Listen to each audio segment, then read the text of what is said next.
ভাই পায়ে হাত ধরে বলি, আমি ঈদের দিনও আপনাদের সকলকে পায়ে হাত ধরে বলেছিলাম যে ঈদের দিন আপনাদের সকলের পায়ে হাত ধরে বলেছিলাম, আনন্দের দিনেও আমি এই কথাটা বলেছিলাম আপনাদেরকে, ভাই যদি আপনারা বলেন আমি এই মিম্বর থেকে নেমে এক কাতার থেকে শুরু করে প্রথম কাতার থেকে শুরু করে একেবারে শেষ পর্যন্ত প্রত্যেকের পায়ে হাত ধরে বলবো, তাও আপনারা যদি বলেন যে আমাদের পায়ে হাত ধরে বলেন আমরা নামাজ পড়বো, তাও আমি সেটা করতে রাজি। ঈদের দিন বলেছিলাম, ভাই এখনো বলছি আপনাদের পায়ে হাত ধরে বলে নামাজ পড়েন। আপনি দুনিয়াতে যাই করেন, সব কিছু করেন, আপনি নামাজ পড়েন, আল্লাহর কুদরতের সেজদা দেন, পায়ে হাত ধরে বলছি।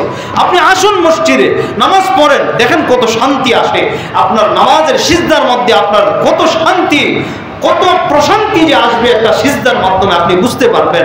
ফজরের একটা সিজদার মধ্যে কত শান্তি, ফজরের মসজিদে কিরাত শোনার মধ্যে কত শান্তি, ফজরের নামাজ পড়ে আপনি যখন মসজিদ থেকে বের হবেন আল্লাহ তাআলার পক্ষ থেকে একটা বাতাস যে আপনার গায়ে লাগবে, কত শান্তি আপনি অনুভব করতে পারবেন। ভাই আসুন মসজিদে, আপনি নামাজ ছাড়া কবরে যাবেন না, কবরে যাবেন না নামাজ ছাড়া। পায়ে হাত ধরে বলি ভাই, এই যে দেখেন আমাদের আজহার ভাই বারবার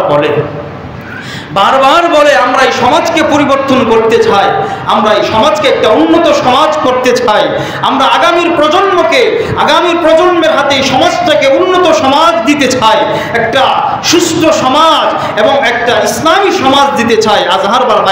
আমাদের আজহার ভাই বারবার এই কথা বলে আপনাদের সামনে দাঁড়িয়ে। কারণটা কি? আমাদের কোনো আজহার ভাই এখান থেকে আপনারা বেতন দেন, আজহার ভাইকে বেতন দেন, আমাকে বেতন দেন, কিন্তু আজহার ভাইকে তো বেতন দেন না। বেতন দেন? বেতন নেয় না। তার প্রচেষ্টা, তার চেষ্টা কেন? সর্বদাই চেষ্টা হলো এই সমাজটা কিভাবে উন্নত সমাজ হবে, এই সমাজ থেকে কিভাবে অন্যায় অপরাধ চলে যাবে, এই সমাজটা কিভাবে ইসলামিক সমাজ হবে, তার চেষ্টা চলমান, চলতেছে, চলবে ইনশাআল্লাহ।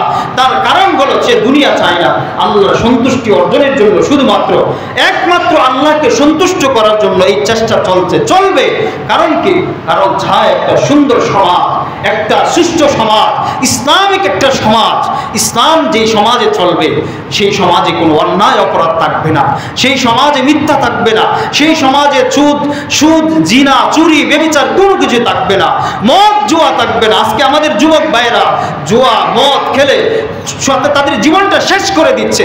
যদি আজকে আমাদের এই সমাজটা ইসলামিক সমাজ হয়ে যায়, আমরা যদি একটা পরিবার ইসলামিক পরিবার হয়ে যায়, তাহলে আমাদের সন্তানরা সুদ ছেড়ে দিবে, আমাদের সন্তানরা জুয়া ছেড়ে দিবে, আমাদের সন্তানরা মদ থেকে বেঁচে যাবে, আমাদের সন্তানরা জিনা থেকে বেঁচে যাবে, আমাদের সন্তানরা জান্নাতি মানুষ হয়ে যাবে।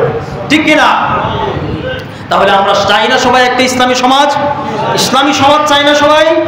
ইনশাআল্লাহ এই চেষ্টা শুধু আজহার ভাই নয়, আমাকে আপনাকে প্রত্যেকের এই চেষ্টা করতে হবে, আমাকে প্রত্যেকে আমাদের সকলকেই দায়িত্ব পালন করতে হবে। এটা আল্লাহ পাকের পক্ষ থেকে আমানত, আমার আপনার উপর আমানত, আল্লাহ তাআলার পক্ষ থেকে আমানত। এই আমানতের দায়িত্ব প্রত্যেকেরই পালন করতে হবে। প্রিয় মুসল্লি ভাইয়েরা, এজন্যই তো বারবার আপনাদের সামনে বড় বড় স্কলার এনে আপনাদের সামনে বসাই মেম্বরে। আচ্ছা, অন্যান্য মসজিদে ছোটো ছোটো ইমাম দিয়ে মসজিদ চলছে না? আমাদের মসজিদে এত বড় বড় স্কলাররা আসার কারণ কি? শুধুমাত্র একটা কারণ, উদ্দেশ্য একটাই। আপনারা অনেকে সমালোচনা করেন, সমালোচনা তো একজন থাকবে, সমালোচনা একদল মানুষ করবে। অনেকে সমালোচনা করেন যে মসজিদে টাকা বেশি কালেকশন করার জন্য বড় বড় ক্ষতি বাড়ে না। এটা উদ্দেশ্য নয়, একমাত্র উদ্দেশ্য আল্লাহকে সন্তুষ্টি করার জন্য একটা ইসলামিক সমাজ কিভাবে কায়েম করা যায়, একটা ইসলামিক পরিবার কিভাবে এখানে বাস্তবায়ন করা যায়, একটা ইসলামিক পরিবার কিভাবে, সুষ্ঠু সমাজ কিভাবে, এই সমাজে মানুষগুলোকে কিভাবে দ্বীনের পথে আনা যায়, সেই প্রচেষ্টার কারণে, সেই চেষ্টা সাধনা করে আমরা এখানে বড় বড় খতিব এবং বড় বড় স্কলারদেরকে নিয়ে আসি। শুধুমাত্র একটা উদ্দেশ্য, আল্লাহকে সন্তুষ্ট করা এবং এই সমাজের বেনামাজি মানুষদেরকে নামাজি বানানো, এই সমাজের ইসলাম যারা পালন করে না তাদেরকে অনইসলামিক মানুষগুলোকে ইসলামের পথে আনার জন্যই এই চেষ্টা, এবং চলবে ইনশাআল্লাহ। রাজি আছেন না সবাই? ইনশাআল্লাহ আমাদের সকলকে দায়িত্ব পালন করতে হবে ইনশাআল্লাহ। আমরা সকলেই নিজ আমানতের দায়িত্ব পালন করে আমরা মসজিদে এসে নামাজ আদায় করবো ইনশাআল্লাহ। সবাই রাজি আছেন ইনশাআল্লাহ? যদি নামাজ আদায় করি জান্নাত, নামাজ পড়বো না জাহান্নাম। প্রিয় ভাইয়েরা, আল্লাহ তাআলা আমাদের সকলকে সঠিকভাবে 5 ওয়াক্ত নামাজ যথাসময়ে আদায় করার তৌফিক দান করুন। সকলে বলে আমিন। যারা সুন্নত করি নাই, ক্বাবলাল জুমআহ সুন্নত করে নেই।